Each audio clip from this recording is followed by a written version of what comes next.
চাল কুমড়ো দিয়ে যে এত সুন্দর নাস্তার রেসিপি হয়, একবার না বানালে কিন্তু বিশ্বাসই হবে না। এতটাই টেস্টি হয় চাল কুমড়োর এই রেসিপিটি। এই রেসিপিটি করার জন্য একটা চাল কুমড়া ধুয়ে পরিষ্কার করে নিয়েছি। চাল কুমড়াটা আমি বটি দিয়ে কেটে শেয়ার করছি, আর আপনারা চাইলে চাকু দিয়ে করে নিতে পারবেন। এই যে দেখুন, আমি বটি দিয়ে একদম পাতলা পাতলা স্লাইস করে নিয়েছি, আর এটা কিন্তু অবশ্যই একদম পাতলা স্লাইস করে নিতে হবে। পাতলা না হলে কিন্তু রেসিপিটা করলে একদমই সুন্দর হবে না। চাল কুমড়োটা আমি প্রথমে ধুয়ে নিয়েছি, কাটার পরে ধোয়ার কোনো প্রয়োজন নেই। এবার আমি চাল কুমড়ার মধ্যে একটু লবণ দিয়ে দিচ্ছি। লবণ দেওয়ার কারণে কিন্তু চাল কুমড়াটা অনেকটাই নরম হবে বা সফট হবে। পুরো ভিডিওটা দেখলে কিন্তু আপনাদের কাছে রেসিপিটা অনেক ভালো লাগবে, আর যদি স্কিপ করেন তাহলে কিন্তু কিছুই বুঝতে পারবেন না আমার চাল কুমড়ো দিয়ে ইউনিক এই রেসিপিটা। একদম সবগুলা পিসের মধ্যে কিন্তু এভাবে করে লবণ মাখিয়ে দিতে হবে। এই কুমড়া দিয়ে যে এত মজার নাস্তা বানানো যায় তা আগে জানতাম না। এটা একবার বানাইলে কিন্তু আপনার বাচ্চারা কিন্তু বারবার চেয়ে চেয়ে খাবে। এখন কুমড়াগুলোকে একটা সাইডে রেখে দেবো, আর এখানে কিছু আলু আর একটা মুরগির বুকের মাংস আমি আগে থেকে সিদ্ধ করে রেখেছিলাম। এখন আমি আলুগুলাকে ভালো করে ম্যাশ করে নেব, আর মাংসটাকে জুড়া করে নেব। এই তো দেখতেই পারছেন, ঠিক এরকম করে মাংসটাকে জুড়া করে নিয়েছি, আর আলুগুলাকেও ম্যাশ করে নিয়েছি।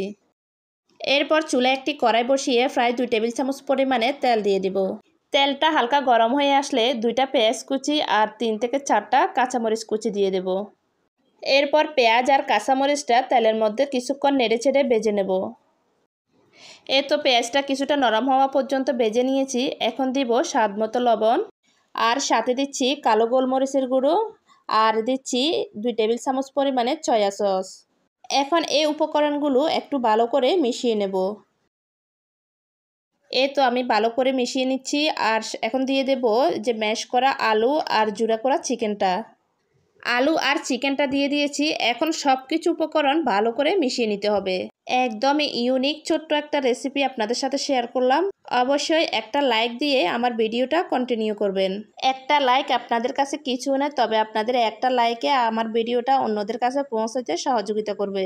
আর আমার চ্যানেলে যদি আপনারা নতুন হয়ে থাকেন তাহলে অবশ্যই চ্যানেলটা সাবস্ক্রাইব করে দিবেন।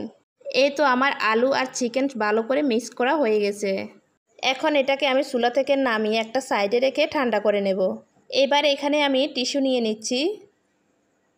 আমি যে আগে কুমড়োগুলোর মধ্যে লবণ মেখে রেখেছিলাম ওগুলা থেকে অনেক পানি বের হয়ে গেছে। পানিগুলো অবশ্যই ফেলে দিয়েছি, তারপরে কুমড়োর মধ্যে অনেক পানি রয়ে গেছে।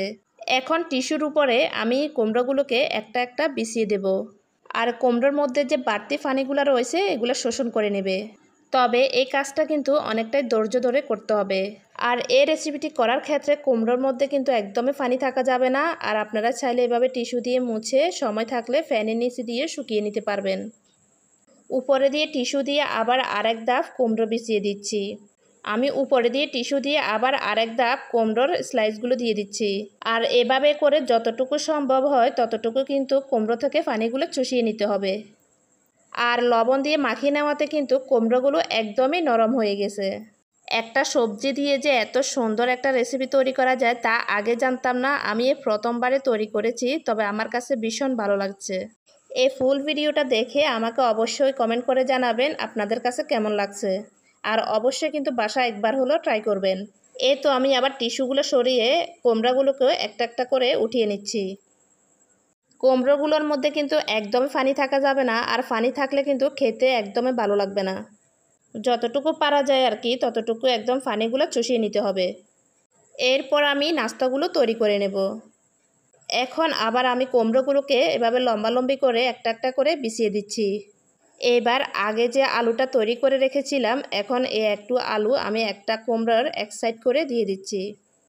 এবার আলুটা দিয়ে আমরা যেভাবে সমুচার শেপ দিই ওইভাবে সমুচার শেপ দিয়ে দিচ্ছি। একদমই সমুচার মতো করে একটা সমুচা বানিয়ে নেব। এই যে দেখতে পাচ্ছেন, মনে হচ্ছে একদমই সমুচা। একদমই এভাবে করে আমি বাকি নাস্তাগুলো বানিয়ে নিচ্ছি। এই তো আমি আলুটা দিয়ে দিচ্ছি। আলুটাকে একটু চ্যাপ্টা করে দেব, আর সমুচার মতো করে আবার এই সমুচার শেপ দিয়ে দিচ্ছি। আর এটা আপনারা দেখে বুঝে নিতে হবে এই যে আমি কিভাবে সমোসার শেপটা দিলাম। আপনাদের বোঝার সুবিধার্থে আমি 3টা বানিয়ে দেখিয়ে দিচ্ছি। এই নাস্তাটা দেখতে যতটা সুন্দর হয়েছে খেতে কিন্তু ততটা লোভনীয় হয়েছে।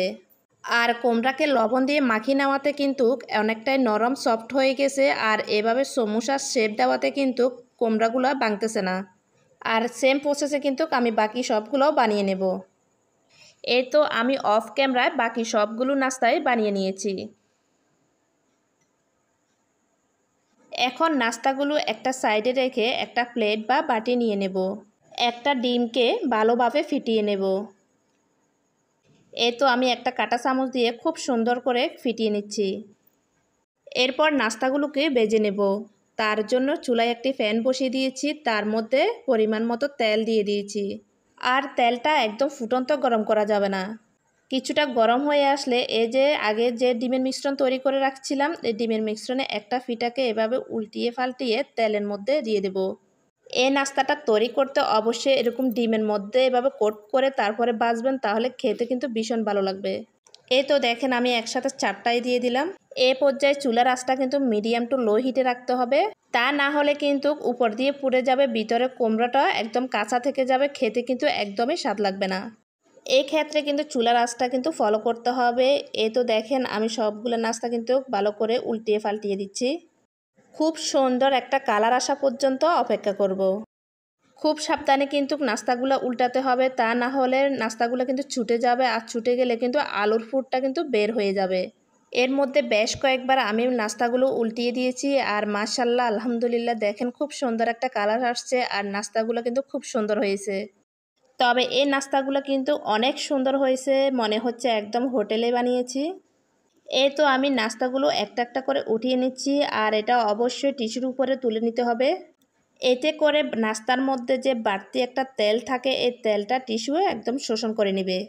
তবে অবশ্যই দেখে বুঝতে পারছেন নাস্তাগুলো কতটা সুন্দর হয়েছে, খেতে কিন্তু অনেক দুর্দান্ত হয়েছে। আর ভিতরে আলুর সাথে চিকেন দেওয়াতে কিন্তু নাস্তাগুলো খেতে ভীষণ মজা হয়েছে। এই তো দেখেন নাস্তাগুলো কিন্তু মাশাআল্লাহ কতটা সুন্দর হয়েছে। আর আজকের এই চাল কুমড়ো দিয়ে নতুন এই ইউনিক রেসিপিটা আপনাদের কাছে কেমন লাগছে অবশ্যই লাইক কমেন্ট করে জানিয়ে দিবেন। আমার ভিডিওটি দেখার জন্য অসংখ্য ধন্যবাদ। আজকে এ পর্যন্ত, সবাই ভালো থাকবেন, আমার জন্য দোয়া করবেন। আল্লাহ হাফেজ।